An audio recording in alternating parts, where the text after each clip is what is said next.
నా తల్లి జానకమ్మ హాయిగా కాలము గడుపుతుండగా ఒక మారీచుడు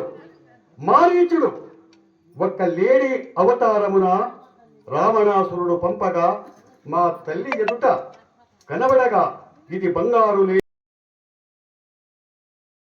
నన్ను పర్ణశాల ఎదుట నిలబెట్టి తమ్ముడా ఏ కష్టము తను వదిలి నీవు యువలకు రాకూడదని చెప్పి నాకు ఆజ్ఞాపించి వెళ్ళి ఉన్నాడు. ఆ లేడి వెంట మా అన్నగారు వెళ్ళాడు. ఆ సీత మా అన్నగారు వేసిన బాణములకు అతడు మూర్ఛిల్లిగా అప్పుడు మా తల్లి నన్ను ఆపద జరిగి ఉన్నది, లక్ష్మణ నీవు వెళ్ళు అని చెప్పి 7 గీరులు గీసి వెళ్ళాను. కానీ లంకేశ్వరుడు రావణుడు నా తల్లిని వత్సరములు అరణ్యవాసము గడుపవలయనని మేమనుకున్నా 10 నెలలు వాని రాజ్యములు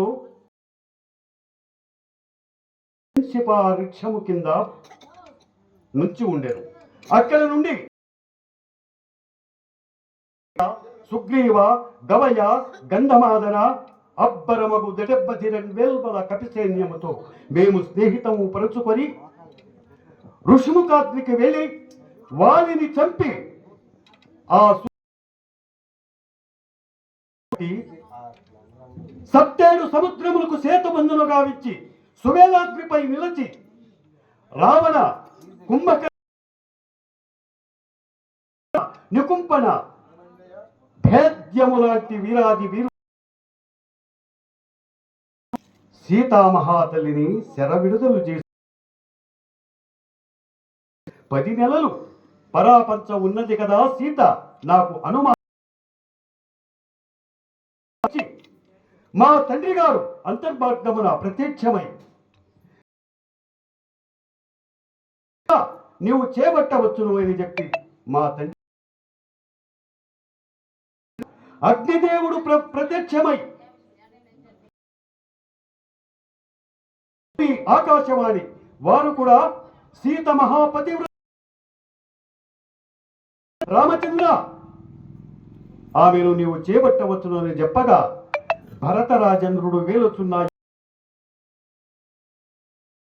ప్రముఖులతో చేరి ఈ సభవారు మన అయోధ్యలో 56 దేశములకంతయు వార్తాపత్రికలు పంపించి పరమాత్మునికి ఈనాడు పట్టాభిషేకము గావించి ఉన్నాము. ఇది కదా సుదినం, ఇది కదా ఆనందము. ఈ మహానుభావుడు ఎలాంటి వాడనగా సకలధారుడు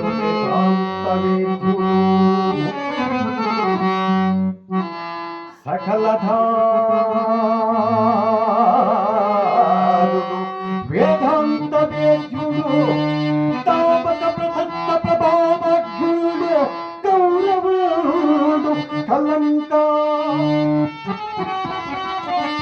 బామగదారి విధాత జనద ప్రస్తియ గౌరవుడు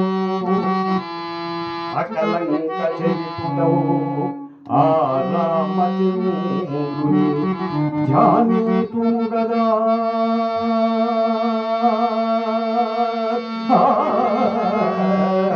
ఆ